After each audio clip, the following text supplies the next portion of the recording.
than, lesser than, and equal to the universe. You know, I'm greater than it because I can contain it in my mind, and lesser than it because that's obvious schmuck. And I'm equal to it because I'm of the same atoms it is. And I always say that what that does for me is connect me to everything and make me a part of it.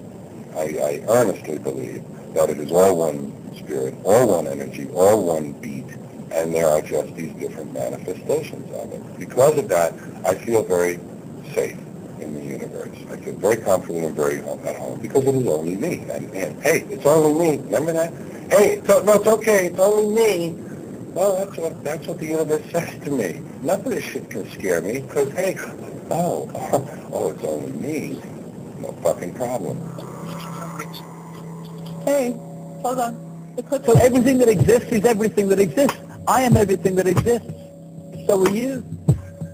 The more you realize that, the more you open up to the full infinity of who you are. We all want to help one another. Human beings are like that. We want to live by each other's happiness, not by each other's misery. We don't want to hate and despise one another. In this world, there's room for everyone, and the good earth is rich and can provide for everyone. The way of life can be free and beautiful, but we have lost the way. Greed has poisoned men's souls, has barricaded the world with hate, has goose-stepped us into misery and bloodshed. The hate of men will pass, and dictators die. And the power they took from the people will return to the people. Don't give yourselves to brutes. Men who despise you, enslave you, who regiment your lives, tell you what to do, what to think, and what to feel, who drill you, diet you, treat you like cattle, use you as cannon fodder. Don't give yourselves to these unnatural men, machine men, with machine minds and machine hearts. You are not machines. You are not cattle. You are men. That is the problem. That's the crisis. It's not political crisis, economic crisis, or the crisis of war. But the crisis is in ourselves. The way out of this is the ultimate revolution. It's to be who we are and not what someone else tells us we should be. Christ, Buddhas, Krishnas, Muhammad, Wavokas, you are all the same as them. Every single one of them said that to all of you. He did not mean follow him in a religious context. He meant be the way I am. No, you listen to me. Because you are. Listen to me. That way. Go to your show, because that's the only place you're ever going to find any real truth. But you people sit there day after day, night after night, all ages, colors, creeds. You do whatever the tube tells you. You dress like the tube, you eat like the tube, you raise your children like the tube. This is mass madness, you maniacs. In God's name, you people are the real thing. We are the illusion.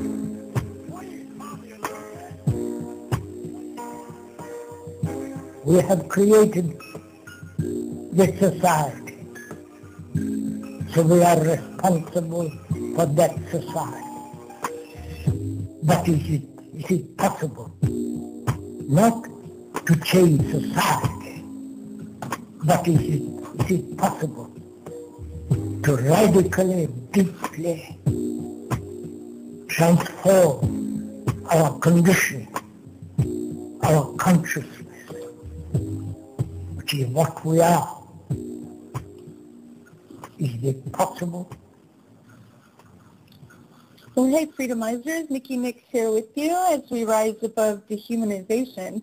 And today I'm joined by Justin joined by Justin Primm today. I had so much fun the last time you were here. We did 3 hours last time, so this should be a breeze. Yeah, no joke. I appreciate you having me, by the way. Well, you want to give a quick introduction? Because, I mean, I could go on about everything you do. I mean, you guys have a project with getting rid of TV. You've always been an activist, a peace activist more than anything else. You definitely study a lot of the occult, the New World Order, the Illuminati. I mean, Eternal Vigilance Radio. We can keep going, so... Well, first of all, let me say thank you for having me. I always enjoy doing shows with you, and I appreciate you having me on today. Anytime. Yeah, my name's Justin Primm. I've been researching the many different facets of the New World Order for the better part of 10 years. I started my public activism in 2008. I joined the We Are Change North Carolina division. I'm no longer affiliated with them, but I met a lot of great people when I started doing my activism with them. And I met Farron Shope and Brian Peake, and they are the hosts and co-hosts of the Real News Media, the realnewsradio.com. And they also are syndicated in 8 different markets around the country, and they broadcast with Liberty News Radio. They really kind of got me started into internet radio. I did an interview with Farron in July of 2009, and that was the first time I'd ever been on air, first time I'd ever been on the radio. And I ended up doing about 45 minutes with Farron and Brian, and they got me set up, helped me to get set up doing my own internet radio show about a month later. And ever since then, I've been trying to work on my website. It's up and running right now. I'm actually simulcasting with you right now, so people can see. They can see me at eternalvigilanceradio.com. Click the broadcast link. They can just click the Ustream account, and they can actually see me live while I'm talking to you. But yeah, so I started the Facebook page. I started the fan page. I also have a YouTube channel called the Eternal Vigilance 1776, and We've had some success with a few of the videos. The 9/11 book burning commission report was done 9/11 2010, and it's close to about 4,100 views. And then I did the nonviolent civil disobedience YouTube clip. I'm pretty proud of that. And a lot of people always ask me about solutions. They ask me about, well, what can we do? What can you do? What are you telling people to do? And that's a really good audio clip where I answer a lot of those questions that people always ask me.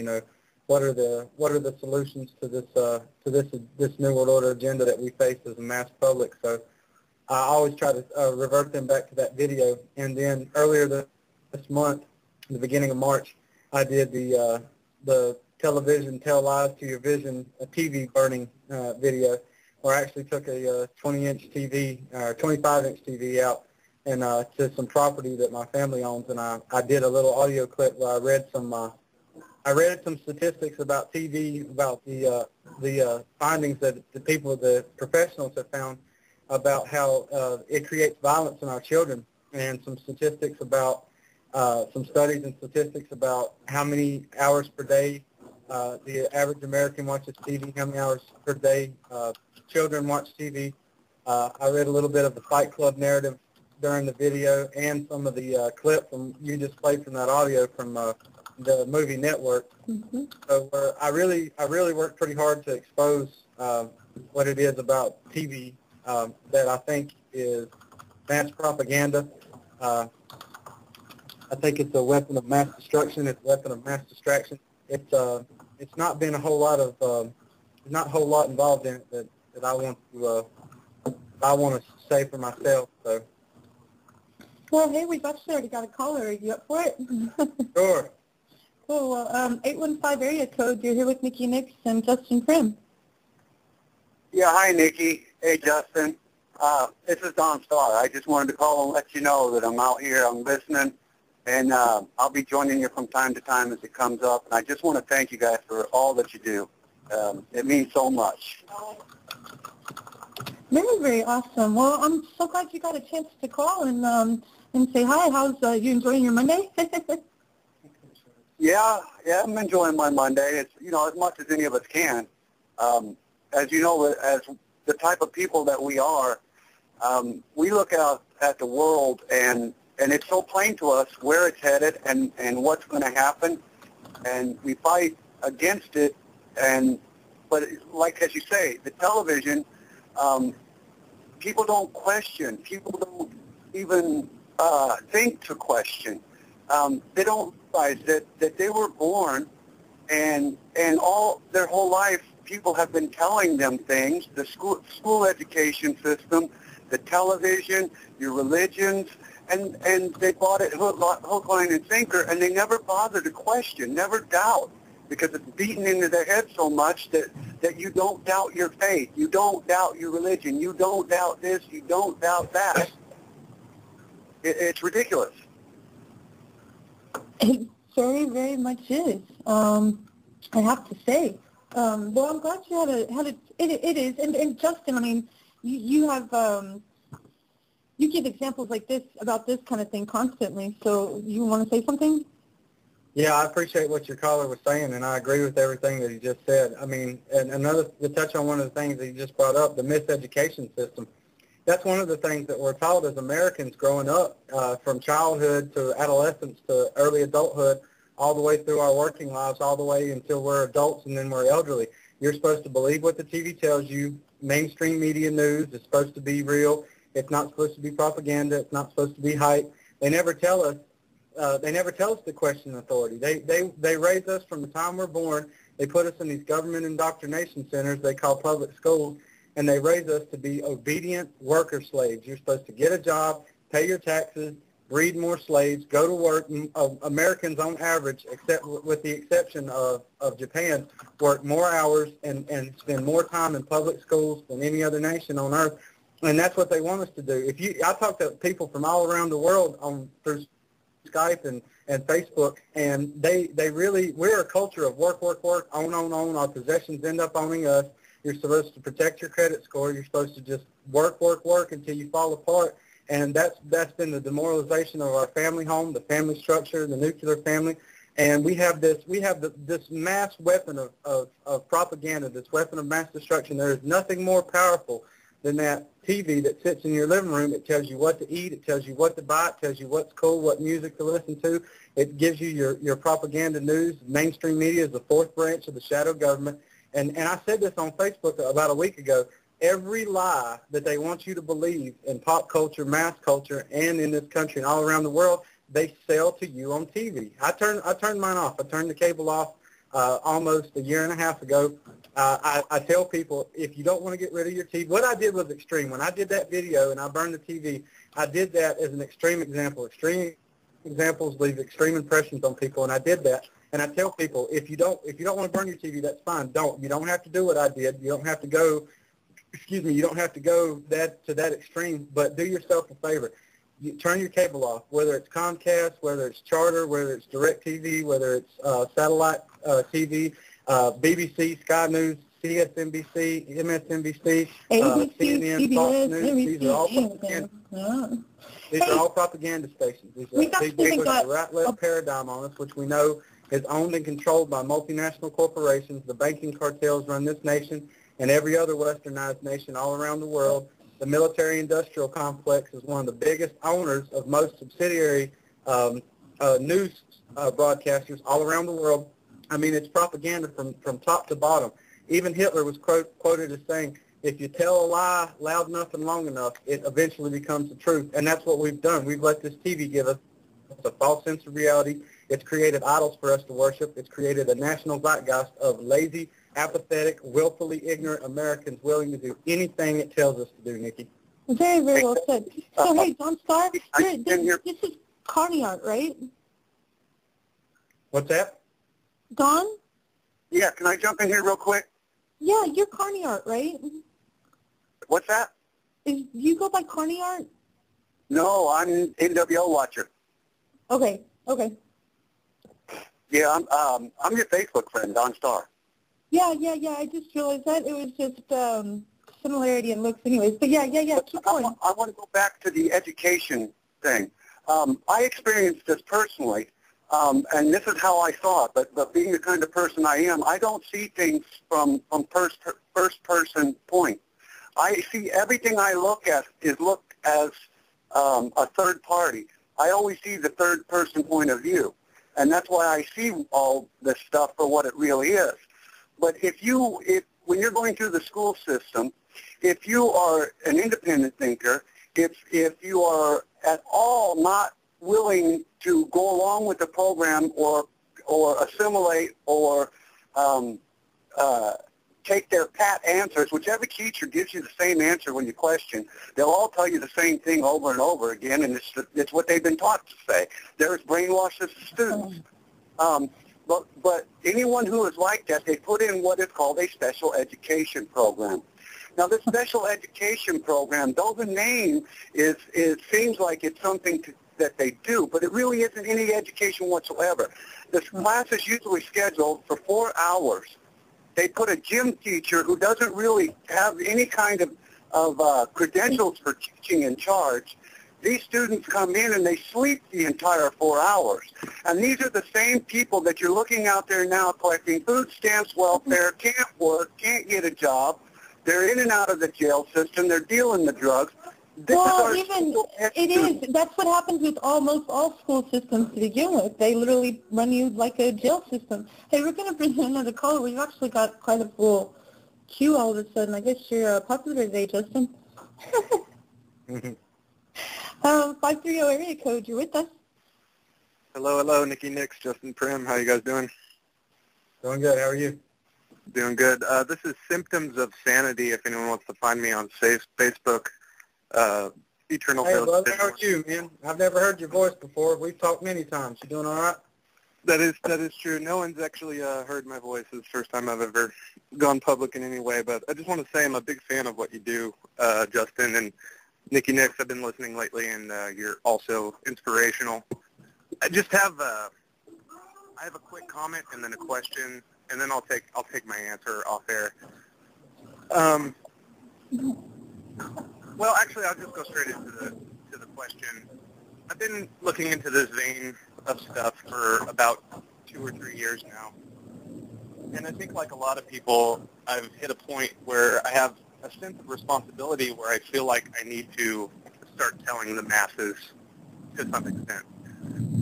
But what I notice is that this vein seems to lead into so many different areas. And whereas you're looking for truth, you run into so many different things that, whether it be, I don't even want to say it, whatever areas you want to go into, I mean, it seems to be able to lead you anywhere you want to go. How is it that you two and other radio hosts and stuff like that, how were you able to make that decision, to take that next step, to talk to the people, to present what you found, and be sure of what you're presenting?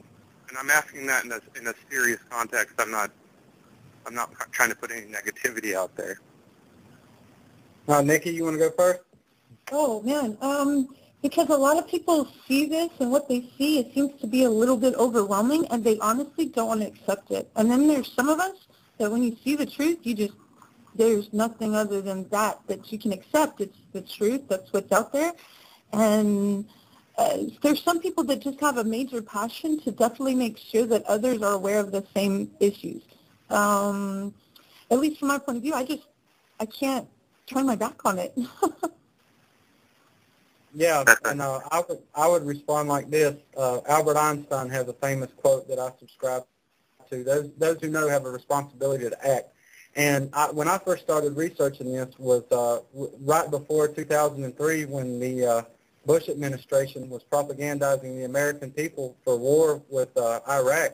And that was just so fishy to me that I just started investigating 9/11 harder and harder and harder, because I'm ashamed to say it now, but I was one of the mass hordes of millions of dumbed-down Americans that believed that, the Islamic boogeyman was out to get us. And when I started questioning my government, when I started questioning everything, it led me so far down into the rabbit hole that I was depressed for months and months and months. I thought I was alone. I thought I had discovered some information that, basically made me feel like I was insane. There was no We Are Change groups around at the time anywhere near me. I had no idea who any of the so-called truth movement leaders were. No one woke me up. I really kind of did it myself. I came across some books. Somebody turned me on to a few documentaries about 9/11, and this was in the very early beginnings when only people like I forget the journalist's name, the guy who broke the Enron scandal, I forget his name, but him and Howard Tarpley did one of Edward Tarpley, I think is his name. They did some of the first 9/11 documentaries on Google Video that you can see. And this is before Loose Change. This is before Jones became famous. This is before all that stuff. I really didn't understand what was going on. And I was scared. I'm not going to lie. I was scared for a lot of years. I didn't want to speak up. I didn't want it to do to me what it eventually did, I think, at first. I didn't want to go through the stages of grief. I didn't want to go through the depression, the anger, the denial.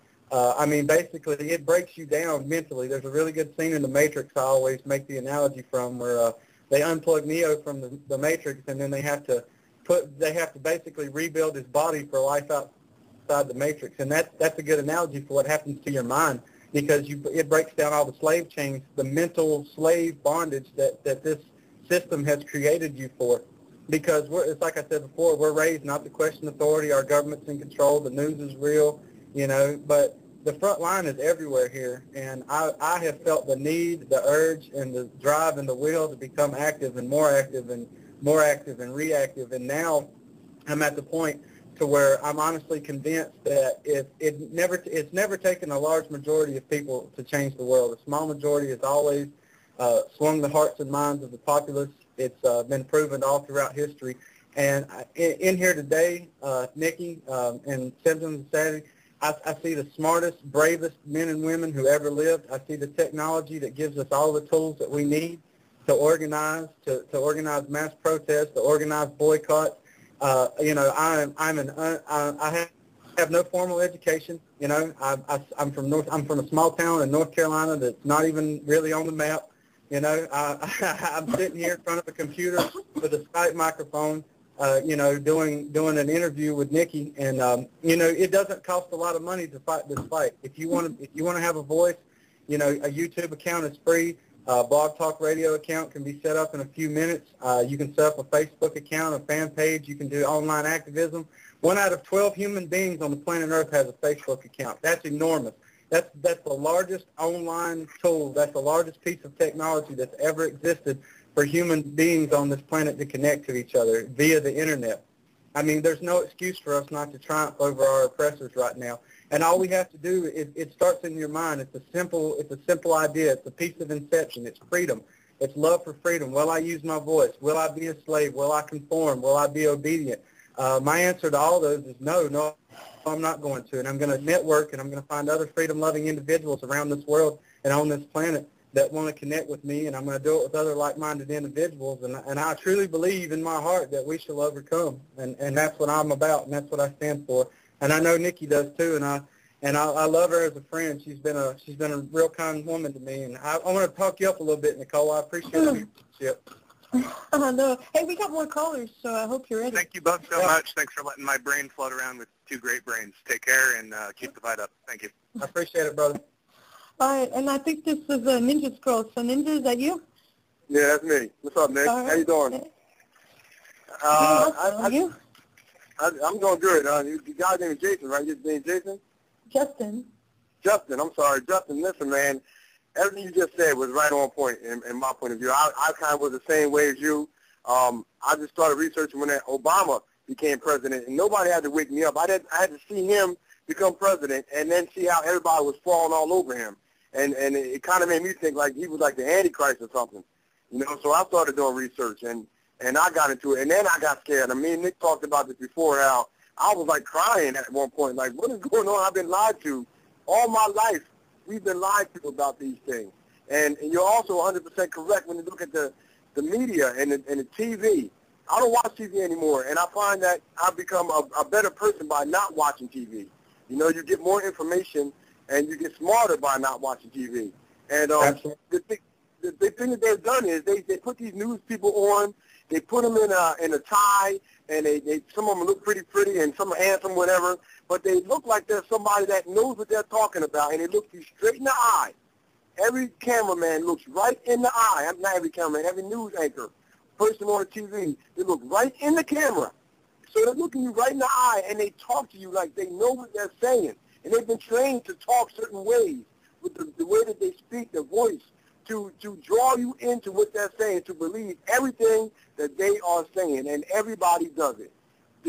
I mean, it's incredible how they use that TV. If the TV didn't work, then why would commercials advertise for so much money? Why would they have advertisements that cost so much money if it didn't work? They use that TV as a weapon that they're using against us. And I just want to say that it's refreshing to hear another person that thinks like we do, because we get so many people that don't. When we try to talk to them, we get looked at crazy. And I'm just going to get off the phone now and just keep listening, because I'm enjoying this, my man. I appreciate you, and I'm also a host on this network, and I have my own network, and I would love to have you as a guest anytime. You know, you can go to Nickie, and I'd love to have you on anytime. I appreciate it, Ninja. Thank you for your kind words. And I want to comment on something that you just said.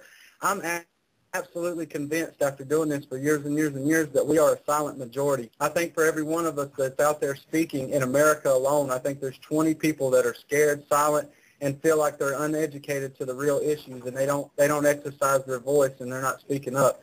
Because I meet people in my day-to-day life that when I tell them what I do, there's always some facet of this that they're interested in, whether it's chemtrails, whether it's fluoride in the water, whether it's the education system, where it's TV, where it's the political paradigm propaganda. There's always something. And see, I worked as a sales professional for years and years and years, and we call that a hot button.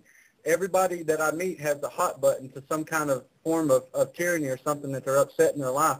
And if you're going to be an activist, I always tell people you need to be intelligent, you need to be well-spoken, you need to try to be articulate. We win the hearts and minds of the people that don't know about the New World Order through civil debate. Don't get upset with people. Don't call them names. If you're going to debate someone, if you're going to talk to neocons, liberals, fascists, communists, anybody, any kind of label that you want to label someone, if you're going to talk to them, you're going to try to wake them up. It helps our cause if you're friendly, intelligent, articulate, well-spoken, well-educated, and know what you're talking about, and you review the issues, and you have to become knowledgeable. We're all kind of like layman's researchers in this field of study. And real quickly, I want to give a shout-out to my friend Christian Edward online. I'm following him in a group on Facebook called Real Independence Day 2011. It's an open group. That's Real Independence Day 2011. And this is a group with over 1,000 members in it right now. They're all freedom fighters. They're all freedom lovers. And we need to organize with people like this. We need to stay connected. We need to get connected. And I believe in networking. I believe in the domino effect. It's one heart. It's the hearts and minds of the public. And we're reaching people one person at a time. If Gandhi wouldn't have spoke out, look what wouldn't have happened. Martin Luther King, Malcolm X, JFK, RFK, Bill Cooper, all these men were great men and women that fought. And a lot of these men and women died and were murdered for what they believed in. So we need to pay homage to the ones that came before us, the ones that fought before us, the people that stood their ground, the people that fought for freedom, civil rights, civil liberties, all throughout this world, all throughout this nation, and all over the globe. So I want to organize with people like this, and I'm going to continue doing what I'm doing. And I thank you, Ninja, and same with you, Nicole, and everybody listening, and everybody else that has a voice that exercises it. I just want to say one thing, man, that you just touched on. You're talking about debating people and being educated and well-spoken and coming at them the correct way. When you do that with people, because I just got done doing a debate on Facebook about certain things. But when you debate people that way, they're the ones that start to sling the mud. They're the ones that start to get angry, and they can't handle that you're calm and that you're presenting the facts. And what people tend to do is they tend to get angry and start talking about something different, and you're not even, they start talking about something totally different and calling you this and calling you that. And what they're doing is they're getting away from the issue. The issue, they do that on purpose because they can't debate what you're saying. They can't debate the truth. So they go to something else to draw your attention away from that, and I just go right back and say, that's not what we're talking about. We're not talking about my hair color. We're not talking about what I believe. We're talking about this. So stick with this. Okay, well, hey, guys, we got to take a quick break. We've even got more callers online. So you going to hang in there, Ninja? I'm going to jump off. I'll probably call back in a little bit later. All right, cool. Everybody hang in there. We're going to take a quick break and pay the sponsors and all that kind of good stuff. So hang in there, and then 815 area code, you'll be next when we come back. So anybody else want to call in and join us, they can call 347-324-3704, and we'll be right back with you. Hi, folks. CT here. I want to talk to you about a great preparedness resource, tomorrowsharvest.com. Whether it's an economic collapse or nature's fury, there's no feeling more secure than knowing that your loved ones will be well fed. If it's time to bug out or just camping with the family, Tomorrow's Harvest offers high-quality, cost-effective, and long-term smart food storage. Get your free sample. The choices are great. From blueberry pancakes to the cowboy chili, no one else has the meal variety of Tomorrow's Harvest. They also provide other survival necessities. Check out the various packages and customize your meal supply. Remember, there's no reason for fear today when you prepared with Tomorrow's Harvest. Go to www.tomorrowsharvest.com and tell them you are Freedom. Howdy, folks. Buford T. Slaughter here. As part of my continuing rehabilitation and in conjunction with my anger management coach and my parole officer, I am required to do community service in the form of public service announcements. The TSA needs you. If you're the kind of guy that doesn't mind looking at naked boys and girls as they walk through the naked body scanners, or if you don't mind pulling an 82-year-old grandma out of her wheelchair, beating the heck out of her, make sure she's not carrying any bomb-making equipment, and if you don't mind taking people that object to this kind of treatment, slapping the heck out of them, pulling them in the back room, and strip searching them, then the TSA is for you.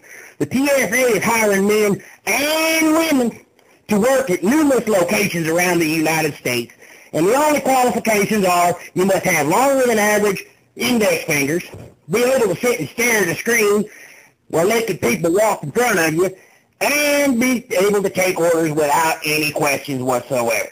So, if you're interested in the TSA, please call 1-800-BROWN-SHIRT. 1-800-BROWN-SHIRT. And on a personal note, when the TSA does frisk you as you're going through the airport security, it is an act of love for the U.S. government. It is not an act of rape. So please do not beat them up. Thank you for your time. They are going to release a bioweapon that is going to kill almost everybody. Now I want to explain something to you. This is guaranteed.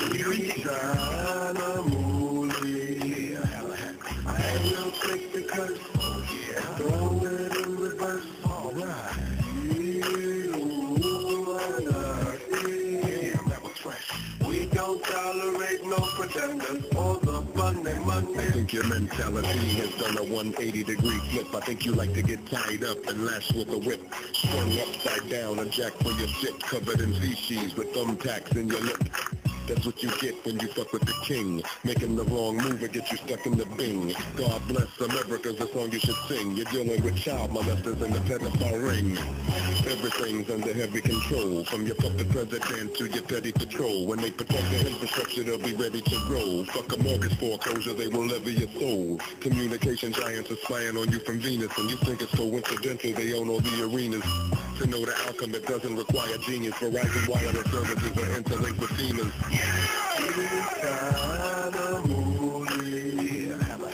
I will take the curse. Throw it in reverse. Alright.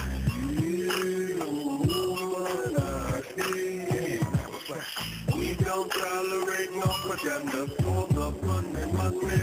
This is bubblegum truth high. I got Veritas on my side in the end, my friend. What do you got? Probably mercury-free blue shot. You ain't touching this without ovenness. It is too high. You have blown up in the patriot community, and it seems you've shown up with immunity. At the gun rally in Austin, what you said the blacks wasn't nice, and your liar suits lost them. If I see you in New York, I hope you say something. I'm not Mike from ProThink, I will spray something. You're a fraud and you can no longer mask that. You can get your bullhorn and your ass cracked. You're the chosen, shepherd and deceiver, $1 million patriot to make them all believers. The new world order star wide receiver, or just the ultimate fall guy like Conceiver.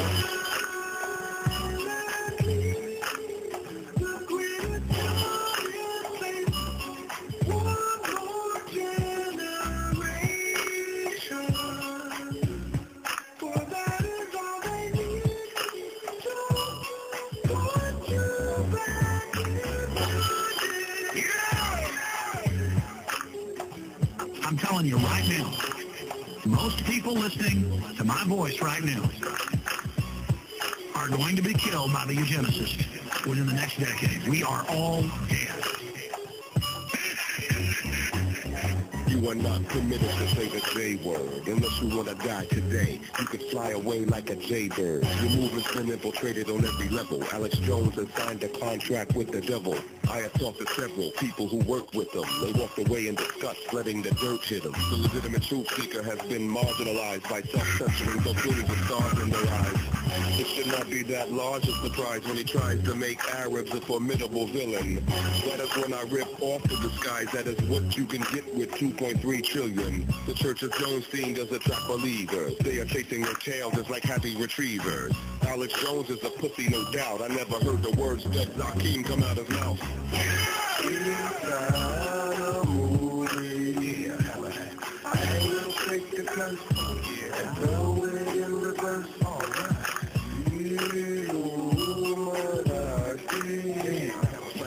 We don't tolerate no pretenders. All the They are going to kill most of the world's population.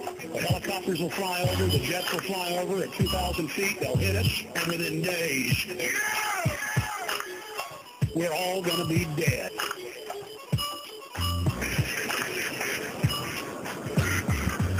Just destroying the republic. Yeah. I love that. Anyway, thanks, Vigilance. We're back with you. NICKIENIX and Justin's still with us. So, hey, Justin. Hey, what's going on? Enjoying it. It's a nice, that was, whoa. That's me, sorry.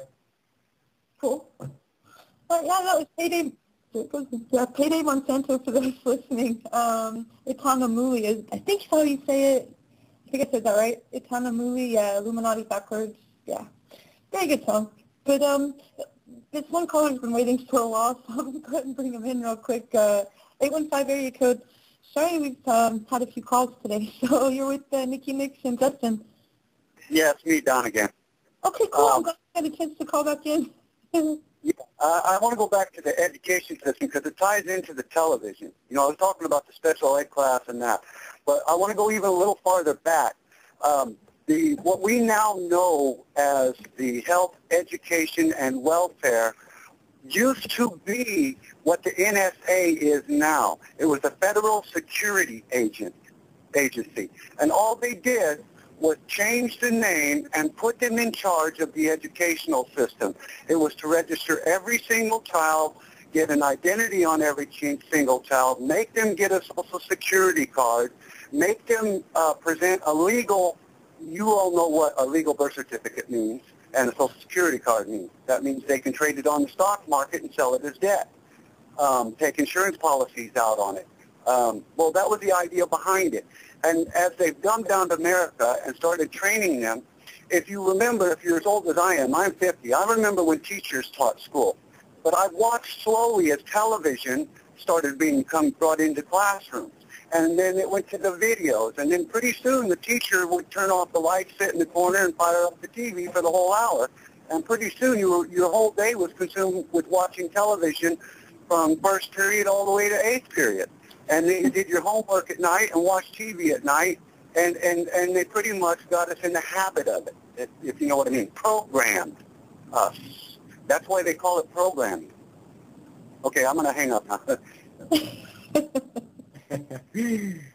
I agree with everything you just said. That's another reason they call it television, because it tells lies to your vision. Hey, Nikki, the Bobcats Arena in Charlotte, North Carolina is called the Time Warner Arena, and you can look this up online. If you go to Google and you type in charter cable, and go for images, the Time Warner cable building in downtown Charlotte is the charter cable symbol is an all-seeing eye. It's the eye of Horus. I mean, these people aren't hiding in plain sight. These people are hiding in sight with roller skates on. They use so much symbolism, and we as individuals, see, that's another thing that ties back into what he was saying. We are not educated in this American system. We're not taught our Bill of Rights. We're not taught the Declaration of Independence. We're not taught the articles in our Constitution. We are not taught what the word citizen actually really means.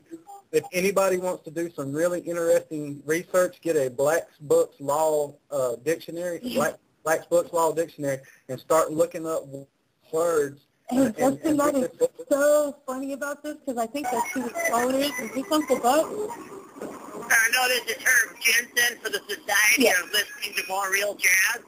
Yeah, right? And I think the answer to this is everyone should listen to more real jazz. Oh. Oh, yeah, baby. Can you feel it? Can you feel it? Oh, yeah. Oh, yeah. Oh, that's too funny. I know hopefully he'll bring his mic back in. But hey, we were just covering this show. I think it was on Friday. We did a whole show about not sovereignty, but what was it called? See if I can get this word right. Becoming a secured creditor in commerce, right? That's correct. There you go. Hey, Uncle Buck. Hey, I just had to do it, guys. I'm so chilling out. It's like I'm smoking a big fatty, and I'm not even doing anything such of that nature. I'm just listening to some good jazz and you guys' programming, man. It's a good combo. Yeah, you have to basically just got to become a secured creditor in commerce because you got to operate within the system and on the outside of your common law system. You've got to become a non-adverse, non-belligerent, non-combative party. And that's the key. If you do it the other way and you become adverse, combatant, and belligerent, then they want to warehouse you, but they already do want to warehouse you, but they will cash in on your corporation. So I agree, and I'll be opening my new website here, IamFree.com. I'm trying to buy the domain name. And, I help people to learn how to exercise their lawful and inalienable rights. And I'm looking forward to gently working with the commercial court system and the Internal Revenue Service. And believe it or not, there is a good side to the Internal Revenue Service. So, it's really important to always have that Black's Law dictionary around, right?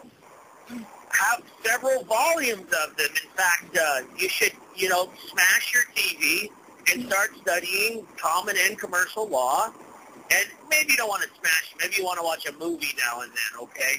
But generally, I agree wholeheartedly that the TV is such a culprit. But, it's just, how can I put it? Read all the stuff that you think is boring, like, read the ticket the cop gives you. Read it through. Say you don't understand something, like a word. Find the word in the Black's Law Dictionary, and hopefully, you'll be amazed at what you learn. So, that's what my specialty is and is becoming, is to help people be diplomats. So, you can email me at UncleBuck1, that's UNCKLEBUCK1. And I was just talking to some attorneys this morning helping people win their houses from the bank. And you know what their fee was? What a bunch of nice guys, these senators, these honorable nobility. It was only 30% was their fee of the mortgage. I'm like, wow, you guys are just too nice. So, I was also, guys, if something you want to check out, this gentleman may already have checked it out, is the 13th Amendment. Okay? 13th Amendment, no honorable title. And it was produced and instated in Virginia. So something just for homework. But I'll shut up and say, carry on. No, very cool. And for those listening, I'll get you said Uncle Buck one. I'll put it in your YouTube channel and put it in the chat room. I mean, here, Justin, he studies everything when it comes to the Constitution and anything that shows, anything that's put in front of us is a law, right, Justin? Yeah, pretty much. And just to be clear, the 5th edition of Black Law Dictionary is probably what you'd want to get. It's the one that's still widely recognized and used in the court system. And that's from a friend of mine that was just emailing back and forth. And I had heard that before, too, about the 5th edition, so I just wanted to bring that up. No, that is very, very good. And seriously, pay attention to all your amendments, what they are, and know that they keep adding some. Well, they've used the law to enslave men instead of free them. There was a time in history where monarchs were so, dictators. They had such a dictatorship over their kingdoms and their servants and their subjects that, they wanted to. eventually the peasantry revolted and said, look, we're going to have a say in the government and our governing body, and if we don't, we're not going to allow you to keep a kingdom. And eventually that has just morphed and gone through the evolution of back to slavery. Just like your Social Security number makes you chattel, just like your income taxes makes you chattel. I mean, what they've done is they've built the most advanced form of plantation slavery that exists in the history of the world, because we no longer recognize the fact that we're slaves to a system, that we're slaves to debt, we're debt slaves, we're slaves to the monetary powers, we're slaves to the banking cartel. We don't understand these terms anymore, because this is just such a dumbed down Americana culture of pop culture, just everything. Believe whatever's on TV. It's entertainment driven, and that's one of the lowest forms of frequency communication that there is. Absolutely, I concur. And, they are on the basic instinct of sex, feel good, depression, those basic forms that people love and they eat them up. But I agree. Now, I do say this, is you want to pay all your income tax, because it's a remedy that is allowed to us, and it's not scary. You want to be able to utilize, at this point, your bonds, your Social Security exemption ID, and walk hand in hand, but yet there's a separation with these people at this point, because you're never going to win a gun battle with these folks. The technology's just too crazy. It's just too high tech. You got this space-based weapons platforms that'll zap you. Okay, so I really encourage everyone to look at becoming a secured creditor and carry your paperwork with you in your glove box, because it's a weapon. And when the dumbed-down policy officer, you hand it to him, and he takes it back, and he talks to his command level, and the command level says, oh, let's talk to, our counsel. They realize at that point they have a diplomat. And so we need to function for our ship up next to their ship. And so we can't be adverse, combative, or belligerent. No, I would not recommend that. Thank you. Thank you again, Uncle Buck. Well, it's like what we've talked about before, a nonviolent way to protest the government, the powers that be, the banking elite, the IMF, whatever term you want to go about. Right, Justin? Absolutely. You want to go into a little bit about the whole nonviolent idea as opposed to what a lot of people are trying to push, especially when it comes to Libya and things of that nature? Yeah, absolutely. I appreciate it too. No, I'm a big proponent of nonviolent civil disobedience, and one reason that I think that it's going to work is because now we have all the technology and we have the tools to make it not only a nationwide or statewide affair, but we can do it globally. It's going to take a little bit more organization than I think that we have at the current moment, but one of the things I always tell people is violence begets more violence. Even Christ said, if you live by the sword, you die by the sword. Gandhi said, an eye for an eye leaves the whole world blind. And I believe these things.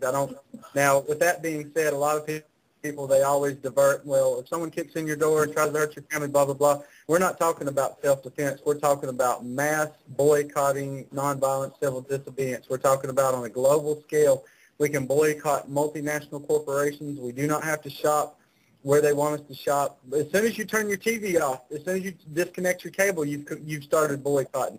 As soon as you don't let them propagandize you into what to buy, what to wear, what to eat, how to dress, how to live, what to think, you've started boycotting. And, I always use this as a really good example, and I have no doubt in my mind 100% this would work. What do you think the airlines all around this country and all around the world would do if we boycotted the TSA body scanners and the searches, the illegal search and seizures that they operate on us day to day in these airports for two or 3 days? They would jerk those body scanners out of those airports so fast it would make our head spin, and then we would realize the kind of power that we'd have. We would realize what it is that we can do to affect real change all around the world. We know that Walmart is the largest buyer and mass distributor of third world slave goods in the world. There is no doubt, no one can refute that. That is hardcore facts, that is hardcore evidence. What would they do if people all of a sudden stopped shopping there? What would they do if people shut down the malls and they quit buying there? What would we do if we started buying at our farmers markets instead of these huge chain GMO-driven grocery stores that push this crap up? Because have no doubt, people, if you can hear my voice, have no doubt. When I said the front line is everywhere, it's everywhere. It's in the air you breathe. It's in the water that you drink if you're on city water. It's in the land that you grow with the GMO seeds and the food. It's everywhere. There's no facet of your life that is not affected by some form of globalization, New World Order tyranny. Do not think for 1 second these energy companies that you pay these outrageous energy bills, you can count them in too. And don't get me wrong, there's still a lot of things that I can do to further this as well. And other people, you know, this is a hard sell for people. It's a hard sell for people because this means you're going to have to sacrifice something. This means that you're going to have to change something in your personal life, your operation from day to day, whatever your habits are. If you don't have to buy gas once a week, buy gas once a month, buy gas twice a month. If you can walk somewhere instead of drive, take that walk. You know, they control us with fossil fuels. They control us with gas. They control us with it's like I said, the front line is everywhere. There's not one facet of our life, our mainstream culture, society, that is not completely integrated into this mental slave system. And it's in our money. It's in everything. And this is what we do. We starve the beast. We quit giving them back their New World Order fiat currency that they've given us. We take our power back. And first, it all starts with an idea, though, Nicole. You have to believe that you can make a difference. Everybody always wants to tell me, I can't make a difference. I'm just one person. I'm just one person. Look at all the power they have. It's so overwhelming. Oh, no, I got to go run and hide again. Yeah. Yeah, absolutely. But when you start saying that kind of stuff out loud, when you actually talk yourself into believing that stuff. You talk yourself into believing you have no power. You talk yourself into believing that there's nothing you can do, and you can't do that. You can't. If you're already defeated, then step out of the way, because that's so many people want to argue about. Well, what's your solution? What's your solution? I'm tired of voting. I don't believe voting works in this country on the federal level. Voting is pointless. It is rigged from the top down. To the Senate, the House of Representatives, the executive branch, the judicial system. These are bought and paid for corporate shields. Even if you don't believe in the New World Order, you need to believe that lobbyists and multinational corporations run your politicians. They run this fraudulent voting system. So here's what I say we do. I say we start at the grassroots level. I say we start with the meetup groups. The Tanzania revolution was accredited to a Facebook group that started as a protest rally. This is the kind of power that people have. We can organize ourselves online. We can move forward. We do not have to fight these people. The first shot fired, we lose. As soon as someone on the authority side, the cops, the military, as soon as one of them dies, we lose, because this is what'll happen, Nicole, and you mark my word. This is what'll happen. They'll propagandize everyone else who is afraid to fight or who doesn't know into making us domestic terrorists. It's already started here in North Carolina. I did a YouTube video about this the other day with Bernard Van Nothoff, the guy who just got arrested and convicted for 4 counts of counterfeiting on the Liberty Dollar. They charged this guy and convicted him under a domestic terrorism charge. The Patriot Act's been voted and put into place by 3 different times by this fraudulent New World Order puppet government. We have to stay nonviolent. We cannot take it to the street. We don't have to. That's the thing that people don't understand. We do not have to fire one shot to win. We don't have to give them that kind of energy. We don't have to give them that kind of power. We don't have to indulge in that kind of negativity. All we have to do is say no. The power of the word no is universal. It means it cannot be mistaken for anything else. No, I won't take your tyranny. No, I won't take your slavery. No, I won't shop at your multinational corporations. No, I won't let you body scan me. No, I won't let you search me. No to almost everything that you have to do. If it's going to inconvenience you a little bit, try it. Try it. If you say to me, Justin, I'm broke, I can't afford to shop organic, I can't afford, do what you can. As soon as you change 1 or 2 little things out of your daily life, that ripple effect is spread throughout the national zeitgeist of the people all around the world. It's a ripple effect into the universe that you might not ever see. It might ripple on for days, months, years, or decades. Raise your children different. If you can unindoctrinate them or send them to a public indoctrination center, do that. If you can do anything that I have just mentioned, or if you can think of something new something that's pliable, something that'll work on your own, please do that. Start your groups, start your meetup groups, congregate with like-minded people, find others out there, and use your voice, use your all-righteous mind, use your God-given voice. This is the most powerful thing that we have, and people are so afraid that this might ostracize them from their friends, their family, their co-workers, people, loved ones. Look, that could happen, but here's what you need to do. You need to understand that as soon as you take a stand, you are automatically going to attract like-minded people. As soon as you open your voice, as soon as you put yourself out there, as soon as you start speaking about these things, we attract what we are. If you love freedom, if you hate tyranny, if you want to see the world change, if you want to be the change that you want to see in the world, you will undoubtedly attract like-minded people. And that's the first step. I always tell people activism is the first step. Awareness is the first step. And as soon as we find others, then we can go along and we can do this and we can be more successful. And nobody can tell me that it won't work because we've never tried it, Nicole. We have never done this on the mass kind of level.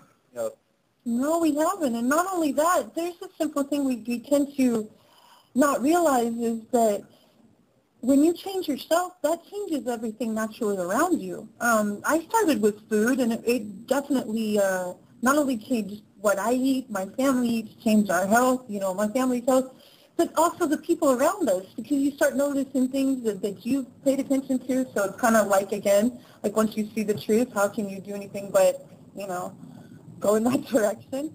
So you tell people if they see something, you happen to bring things up, like if they're drinking Diet Coke and pregnant, there's things you can't help but mention. And it doesn't take much. It really takes little steps, and it may seem extremely overwhelming, and it may seem like they have a huge amount of control, but they don't. There's truly no control except for that which we give up. Absolutely. They only have the power that we give them. Oh, well, we're coming up to another break, so you want to make a quick statement? Or, because I think Dawn wants back in as well. So I'm going to play a quick song. Is there anything you want to leave the folks with before the music? I just want to encourage everybody to become active. William Cooper said something that I always repeat to people: become active or abdicate. The future is in your hands. Either become active or give up. And I don't want to see anyone give up. I don't want to see anyone give up their personal power. We can change the world. A small group of like-minded people has always affected the world. We've done it before. We can do it again. And now we have more ways, more technology, and more facets at hand to actually do this and perpetuate freedom and defeat tyranny. It's a global, worldwide effort. I don't preach nationalism. I don't preach American patriotism. I'm a human. I'm a human being, and I believe in one race, the human race. And this is a global, worldwide issue, and I want to see us come together as one, and I believe in my heart that we can. Perfect. Well, everybody, here's another song, and Freedomizers will be right back with you. The desire to enslave our fellow man is unfortunately intrinsic to the human character. It has been with us since the beginning of time, on every continent, and virtually every culture. From ancient Egypt to Babylon to Greece and Rome, Africa, Asia, Europe, and the United States. It's a disease of our human nature, yet people are under the impression that it no longer exists. As long as you behave like a slave, you'll remain in the jacket to keep you straight and grip you up in court like a racket. Represented, ain't it fantastic? Your attorney and your judge study the same magic. You are an infant, a person is unbound. They give you life vests, take it off and you will drown. At least that's what they try to teach you. They give you A and B, I don't subscribe to either. You should see Stone Cold through their fallacy when they try to control the debate with a duality. Pick one and you think you got a choice. You've essentially squandered your motherfucking voice. I talk to the masses to see what I find, and eventually I gathered 500,000 like mine. Fuck 1,000,000 men, there's 100 more times than what you thought. That consensus was created by crime. Your First Amendment is better than a doornail. Speaking your mind will get you fined or more jail. We're building bombs that you wouldn't believe. You want the right to bear arms, roll up your sleeves. Your First Amendment is better than a doornail. Speaking your mind will get you fined or more jail. We're building bombs that you wouldn't believe. You want the right to bear arms, roll up your sleeves. As long as you behave like a slave, you'll remain in amazement. Lost in a labyrinth of your enslavement. Wandering in a CIA-approved arrangement. Listening to a blabbermouth for entertainment. The truth ain't what it's cracked up to be. Patriots are manufactured in a factory. Most so-called hate groups they've all been to. ADL, Southern Poverty Law Center.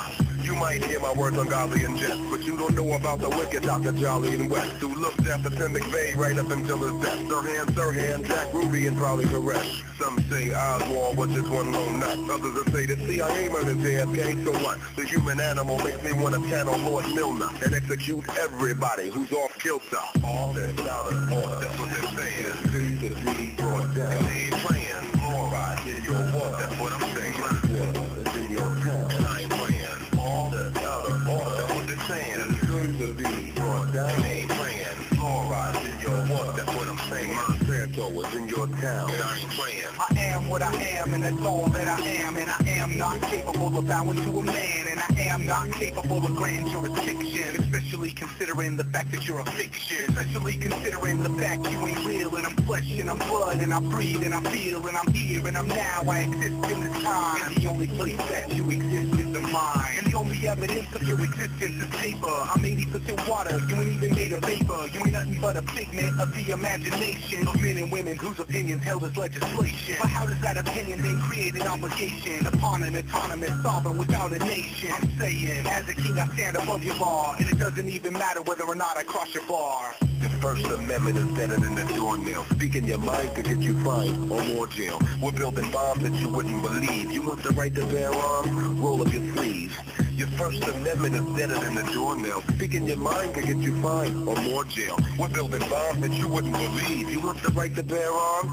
Your beloved America's a British colony de jure. The king funded both sides of the Revolutionary War. The people does not include you. You're a whore. You can verify that in Barron vs. Baltimore. Look on your deed and you'll see the word tenant. Slaves cannot own property, just rent it. Social Security's in place to enslave us. The trust fund, they blew it. Stewart versus Davis. It's all typed out in black and white. Decided very long ago how you'd react and fight. Contingency plans were drawn up exact precise on how to distract your nights from the facts of life. They polarize the people to attack and fight within groups searching for truth that hijack the plight. I knew a few patriots who lacked the price. One of them's drunk in a lounge singing Max and Night. The other two have disappeared unheard of. Some say suicide, others say murder. Watch out for patriots on the radio. Many know the truth, but they simply won't say it though. I ain't looking for beef, cause most of you friendly. But Alex Jones seems uses his culture resentment. Another money ball, how much can you lend me? What can I get with 3 quadrillion pennies? Your First Amendment is better than a doornail. Speaking your mind will get you fined or more jail. We're building bombs that you wouldn't believe. You want the right to bear arms, roll up your sleeves. Your First Amendment is better than the doornail. Speaking your mind will get you fined or more jail. We're building bombs that you wouldn't believe. You want the right to bear arms, roll up your sleeves.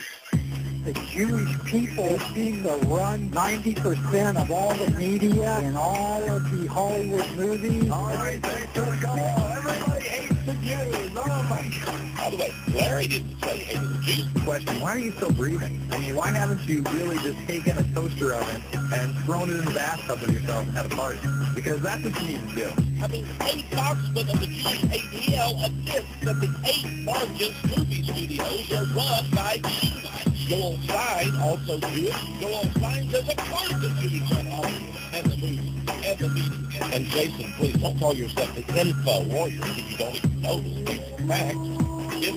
He was asked by reporters, the Jews own Hollywood, and he looked at the reporter like he was nuts. He said, well, of course the Jews run and own Hollywood. So what? According to Jason Burton, don't even dare to say that the Jews run Hollywood.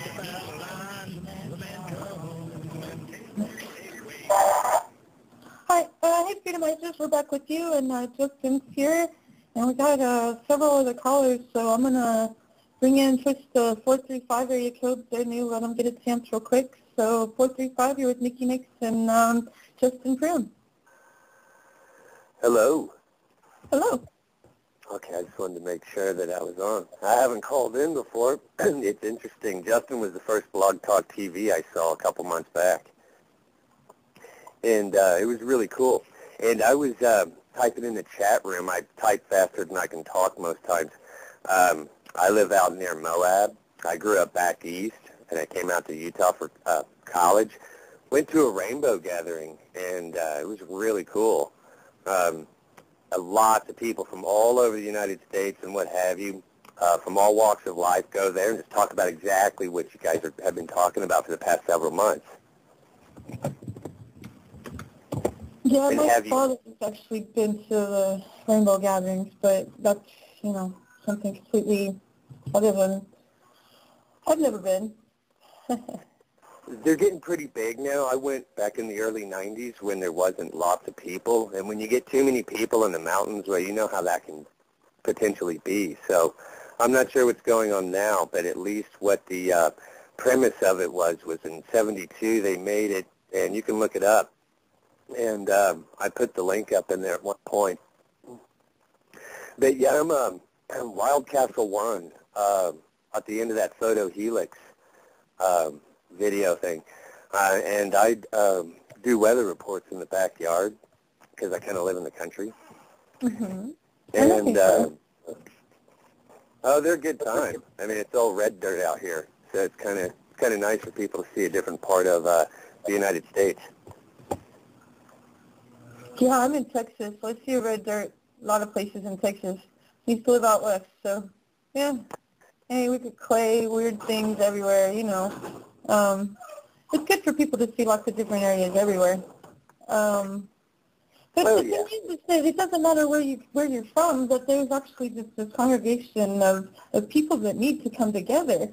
And it doesn't matter that those that are not willing to wake up and see the truth when it slaps them in the face, they're gathering together themselves, in their own little get-togethers, the ones that are making more of a move for the city and corporate jobs and still wanting to, what do you say, Justin? I'm in the great late New World Order bootlicking state of North Carolina. Anything the New World Order wants to beta test, they bring it here. The Real ID Act in 2005, the first fusion center in North America, the first domestic terrorism charge and conviction, and March the 18th this month. Yep. As far as I'm concerned, my state is a zombie farm and a sheeple ranch. Kind of like Utah, some might say. I'd really like to get out of here. I was born and raised in Nashville, Tennessee, and if you know anything about Tennessee property taxes or the way Tennessee taxations their citizens, that's actually one of the best places to live in the country as far as taxing goes. Not to mention they have something called TennCare, which is like a state-funded Medicare system, but it's not like Medicare. Every person in the state of Tennessee has automatic health coverage, and I don't mean at a state-sponsored health clinic either. I mean anywhere you want to go. They've really kind of got their stuff in line as far as like taking care of their people in Tennessee. It's not a bad place to live. It's not as populated as North Carolina is either. It's got about 1/3 or 1/4 of the population of North Carolina, but Tennessee's got its own dark past and its own dark history, so I'm not talking it up like it's the greatest place on earth. I just think it's got a little less state-sponsored tyranny than North Carolina does. And you have a pulling towards it, so it's good for you. Mm-hmm. Yeah, I hear you. It's not everything works for everybody, It's like, that's the one thing we need to understand, and instead of seeing these differences, which is what seems to happen, is that we see differences, especially with other cultures and other countries, that we focus on these differences instead of maybe learning or accepting them. I'm not saying we all need to be the same, because please don't ever do that. But, we need to learn instead of just automatically seeing it as right and wrong. Why don't we just, hey, that's a little different, I'm curious. Curiosity is a beautiful thing, like what we were talking about earlier of how to, wake someone up. It was curiosity.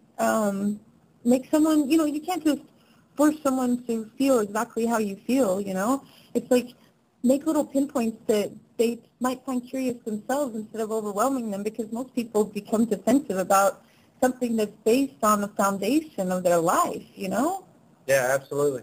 That's why I said earlier that you need to find a hot button when you speak to people. If someone's hot button is the political paradigm and they're either for the left or for the right, then start just, briefly start up a conversation and start pointing out, the political propaganda and the multinational, sponsored corporate shields we call politicians, and just bring it up politely. Say, well, what do you think about the Supreme Court's decision in 2010 to remove all spending caps for political donations? Did you hear about that? Well, no, what does that mean? It means multinational corporations such as Chinese, Russian, Japanese are allowed to not only make political contributions, but they can make unlimited political contributions to American politicians. What effect do you think that has on the political paradigm, left or right or center of the aisle, ma'am, sir? And as soon as you start asking them about that, they get blown away. They're like, oh, shit, I didn't even think about that. You know, so when people want to holler, I'm conservative or I'm liberal or I'm independent or I'm libertarian or I'm this or I'm that, point out that the whole system is corrupt, but you don't have to do it like, oh, the New World Order runs America. It's all bullshit. You know, just be, like I said earlier, you got to be intelligent. You got to be articulate. You got to be well-researched on the issues. You've got to talk to people from a very human standpoint. I can talk to anybody of any demographic, any age, any place, any time. If they speak English and they can understand what I'm saying and get past my heavy Southern drawl, then I can talk to them and I can make a connection. So. Hey, just so that Don knows, Don Steiger, your mic is open again. I did bring you back in. I don't know if you're still there or not. But I'm here. Oh. I'm here. I was just listening. No, I want to go back to what Justin was saying before the break. I agree 100%, and I want to add the caveat that we are never going to win this because, let's face it, narcissism isn't going anywhere. We can only restrain it, and that's what he's talking about by saying no to everything. We can restrain them and restrain that behavior and stop that flow of money. And that it is a nonviolent movement that we've got to do. Because the fighting in the streets, that's what they're prepared for. That's what they're pushing us to. That's what they want us to play into. But we have a better way of doing it. Look back to the time when there were peasants, serfs, and kings and rulers. The peasants and the lower class could not read. They were only educated by the church, and that was it. And they couldn't read. And then came the introduction of the printing press. The printing press, the peasants began to educate themselves. And as they began to educate themselves, they brought society from that point until the industrial age. When the industrial age started, they took back over and started this movement back against the peasant class to drive them back down again. And this battle will be won with the keyboard. If we win at all, it will be with the keyboard. And they're not the only ones with plans. There are you and me and Justin and millions more of us placed in positions that they don't even think about, like the people who type in the scroll bars across CNN and NBC. Pay attention to them. We have people on the inside that will be typing things that contradict what the people are saying. Absolutely. The keyboard. You know, I always tell people, you know, they always say, well, what can I do? What can I do? I believe in the power of one. When Bernard von Nothaus was convicted last week on the 18th, or a few days ago, one juror could have stopped that. They deliberated for less than 2 hours and found this man guilty on 4 counts of counterfeiting, and the district attorney, the U.S. attorney that convicted him and got the conviction was quoted as saying that this was a unique form of domestic terrorism. It only took one person on that jury that could have swayed that jury. It only takes one person, one person at a time. And that's what I always tell people. You've got to believe in your own personal power because we are out there affecting people. And here's another thing that happens too. When you stand up and you use your voice and you do it among the sheep and among people that are so willing to go in the direction that they've been told to go, whether you know it or not, they are paying you attention. Yeah, you're going to get people that are criticizing you, but I like what Malcolm X said. If you have no critics, you probably have no success. And those are words you have to live by. So you have to understand that there's going to be a negative side to your activism. People are not going to always like what you're saying, but you can't give up because the people, you are a voice for people. When you inadvertently, when you speak, you inadvertently give other people the freedom and the like-mindedness to do that as well because you're freeing people when you exercise your freedom. For every one person that attends a protest, there's 100 more that can't go, there's 1,000 more that wanted to go, and there's 1 million people thinking, well, hey, man, what are they protesting about? I ought to find out more about this. Action creates reaction. It always has. It's a universal law. We used to go to protests back in D.C. in the late 80s all the time. I lived in Columbia, Maryland, Those are some good times. If nobody's ever been to something like that, it's, wow. It reminded me of the London protest the other day. And looking at history firsthand as I'm skateboarding in '86 through all these sidewalks and stuff before the security guards used to come out and tackle you. But it went on a lot of different stuff, like back when people were boycotting South America, IBM, and apartheid, went on stuff like that in Philly. Walked up on a Farrakhan rally once, skating through there. Lots of exciting stuff. I haven't been back in a while. I'm not. Are people still doing that stuff?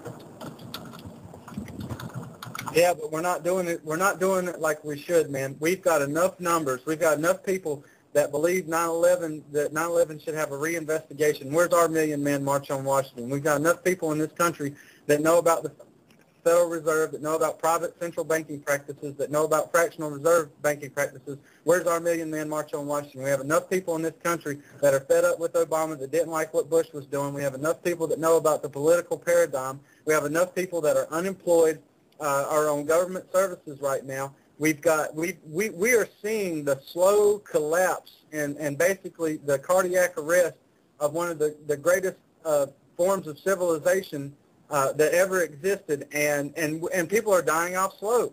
You know, people are having to relocate for work. People are struggling to feed their families. People are struggling to pay their bills. Where is their anger? Where is the organization? Where are these people in numbers?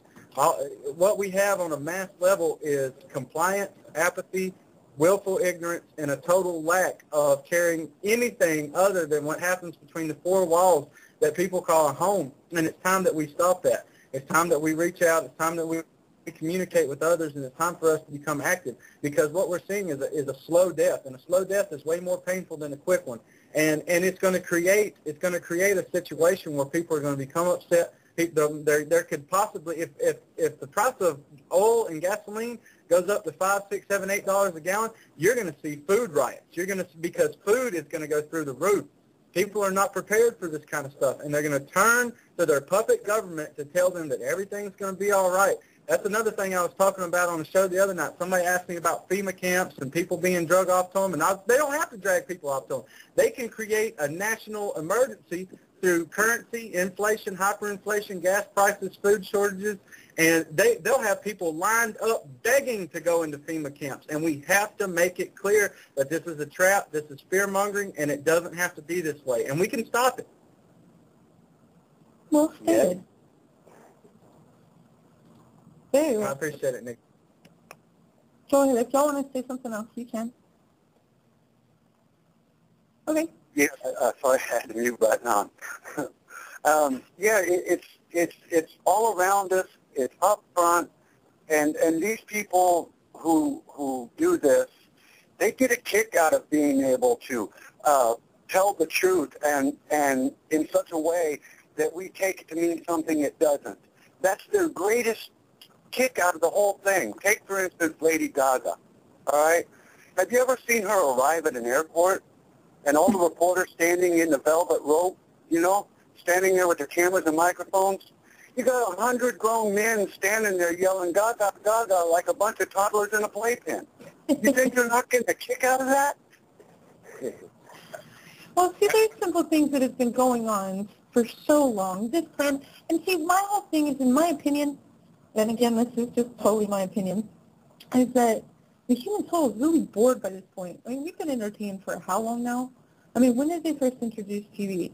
And especially for children, it takes up a lot of time. And for us, like for adults, if they go to work, they come home, and it's the same thing. The time at home is not even spent with their kids. It's either hurry up to the microwave to cook some, you know, malnourished food and sit and watch their show, so their kids in their room with their own TV watching their show.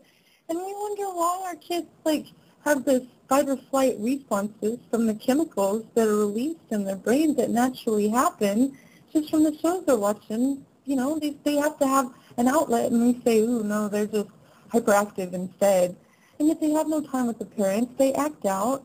Why? I mean, come on, we don't even have control. That's why I'm at home with my son. That's why I teach him.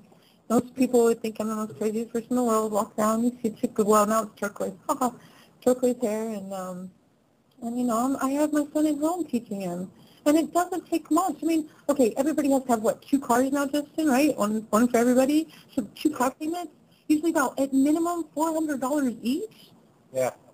I haven't owned a car since 2006. I'm able to do what I got to do and support my family and put food on the table and do what I had to do. And I haven't owned a car since 2006. I am not only telling people what I think are practical solutions. I'm living this as well. If I'm going to get on here, if I'm going to get on Facebook, if I'm going to get on live talk radio, if I'm going to get on my website, and if I'm going to tell people about what I think are practical, applicable solutions, then I'm going to have to be willing to put my money where my mouth is. And for the most part, I believe that I have. And I'm not bragging on myself, but I'm literally trying to live the example. Because when I tell people, look, if you don't have to buy a whole lot of gas, don't. And they go, what kind of car you own? I don't own one. Well, you must live in a big city with public mass transportation. No, I don't. I live out in a rural area. It's surrounded by farmland, you know. So don't think for one second that, like I said, there's going to be things that are inconvenient, and you're going to have to suffer a few inconveniences. But once you adapt to that lifestyle, trust me, the freedom comes with freedom of mind. So you just keep that in mind, people. There's things that you can do. There's ways that you can apply all these different things to your life, and you don't have to do them all. That's another thing I tell people. Don't listen to the 15 solutions that I offer and think that you have to do them all. Pick 1, 2, 3, or 4 and start out with, and it eventually becomes easier and easier and easier to adapt to that certain kind of lifestyle. I truly believe this. I like what Ninja Scroll put in the chat room. If you see this, he put in, like, family night is not sitting around watching a movie. Yeah, if you're gonna watch a movie, watch a documentary, watch something educational. Get one that you can burn. I begged my local she's a video store owner that's got a video store for about 2 or 3 miles from me. I begged her to get a copy of that documentary, Inside Job, about the financial collapse in 2008. It just came out a few weeks ago. I begged her to get a copy of it for me. She said she would. She did. Now, this is a woman that I've been giving DVDs for the last 2 years. I give her one every now and then. I've got her very interested in the political paradigm and so on and so forth. She was a huge Obama fan for a while, and then I gave her some information, and she's eventually become more awake. And I approached her the other day about ordering more than one copy. She told me since that copy had come in that it has not stayed in the video store once because it won a couple of Oscars. So even the sheep people out there are wanting to see what this is all about. So now I've actually got her talked into creating a conspiracy type section at the video store. So I'm going to bring her more DVDs, and I'm going to actually get her some hard copies. And from a couple of take much. You just were talking to her. You truly wanted something. I mean, it wasn't. Yeah. So it really honestly doesn't take much to do something really simple. I mean, everybody always thinks that it's so much, and you always hear all these reports of so much negativity everywhere, but you never hear about, like, how many people are truly coming together, and that's what I keep seeing. That's what I love seeing now, and it's becoming more rapid pace. It's a beautiful thing, and I don't know. I don't think that the New World Order can truly win as long as people like you are doing what you do. Well, it's not just me. It's everybody, everyone that needs to be involved. That's another thing I want to tell people. I want to make myself perfectly clear. Don't look for people like me and Nickie and Ninja and other nationally syndicated talk show hosts to be your leader. I am not your leader. I'm responsible for one person myself, and I'm responsible for my children until they're grown and can handle themselves. I want to be the kind of person that breeds leaders. You need to lead yourself. I can't come to your community and do this for you. I can't talk you into being active. What I can do is try to be an example, tell you what I've done, tell you what I think and what I've found to become effective for me, and I can just pass it on. I can pass it on, and I can show you that I'm having effectiveness with this. I started a Facebook account in 2009 and had 30 friends the first week, and I've got 5,000 now. And most of them are awake, and there's very few people that I have online right now that don't have some form of awakening going on in their life. And that's not been easy. I've done the debates. I've been called everything but a poor white man. You know, I've been degraded. I've been slandered. I've been, trust me, man. You don't believe for one second that this is a tireless and thankless effort for the most part. But then I get to meet people like Nickie. I get to meet people like Ninja. I get to meet people that call in. I get people that encourage me. I get people that come to the website and send me emails. I get thousands of hits on some of my YouTube videos, hundreds on the other. I get messages. People have contacted me and said, "Hey, good work, keep it up." And I always tell them back, "You do this. You do what you got to do. Pick one thing, pick one form of activism, and become active in that." I got a friend online who writes books. He writes these incredible, informative PDF files and gives them away online. And other people are musicians. They're reaching people through music. Music is a very powerful medium. YouTube is one of the most watched links on the internet. Facebook, like I said earlier, 1 out of 12 human beings has a Facebook account. It's like your caller said not too long ago. We can win this battle on a keyboard, and a lot of people criticize that. They call it internet activism. Well, guess what? This is where the people are. You go to where the people are if you want to affect the people in your community, your nation, and around the world. And this is what we're doing, and we have to do it. We have to do it intelligently and articulately, and we have to be that voice. I'm not here to build a following. I'm not here to build a fan base. That's not what I do this for. I'm here because I have children. I have children that are going to have children one day. I want them to grow up in a free world, in a free society, and they don't have that right now. I'm going to fight till my last breath to try to change the world that I live in, and I started with that change in the mirror. I want to be the kind of change that I want to see in the world, and I can't tell people that here's a solution, here's a practical, applicable solution if I'm not living it myself. So it starts at home, people, and then after you change your mind, you can change the world. Gee, so well stated. I mean, I can't. I like Doc. He says breathe. I think it's because, and it's really hard when you want so much to get so much information out, and you know, it's 90 minutes, and it's really difficult, even putting a video, you know, trying to get a video within someone's attention and put the information that you need to put together and in a show. He has a lot of information to share, and he tries to get out as much as possible. Yeah. Well, that's another thing I tell people too. Please don't become overwhelmed.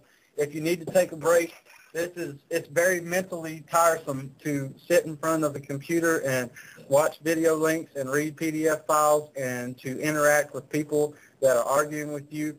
It's kind of demoralizing after a while, and you know, I've shut my Facebook account down 2 weeks so far in the last 4 months just because I have it connected to my phone. I delete literally between 500 to 1,000 messages a day because I have my YouTube, my website, and my Facebook account all linked to this phone, so I can interact with people all around the world. Nicole, I appreciate you so much for letting me come on today.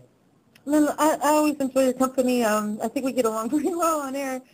We had quite an active audience today, too, so it was fun. We have to do it again soon. All right. And Nicole, you got a great show. You got a great heart for people. I enjoy your videos. I enjoy your Facebook wall. Anybody that's listening to my voice, help support her. Help support people like me. Help support her radio station. And just remember, be active or advocate. The future's in your hands. Very well said. And I thank Justin so much. Justin Primm, I'm going to put his link into the chat room one last time while I have a chance before it all closes up the next show, which, of course, is going to be Joanne Moretti, the Liberty Underground, and the Moretti Report coming up. And let me see. I had a great time. I just put in the Eternal Vigilance radio.com, and I think if you scroll up just a little bit up, you'll find his YouTube account. So, everybody, Freedomizers, yeah, I got lost now. I was looking at I was about to read the URL addresses. So, Freedomizers, enjoy your Monday afternoon, and look up every now and then. Love each other, love yourself, and know that you can truly have an effect on the world around you. So, rise above dehumanization, everybody. Bye. All right, that's it, Justin. Thanks. Hey, I appreciate you having me on. And you were awesome. I'll put that in the chat room, too, right there. Thanks for showing that. I didn't see it a second ago. Okay, cool. I got both of them in there. You're awesome. All right. You have a good evening. Bye.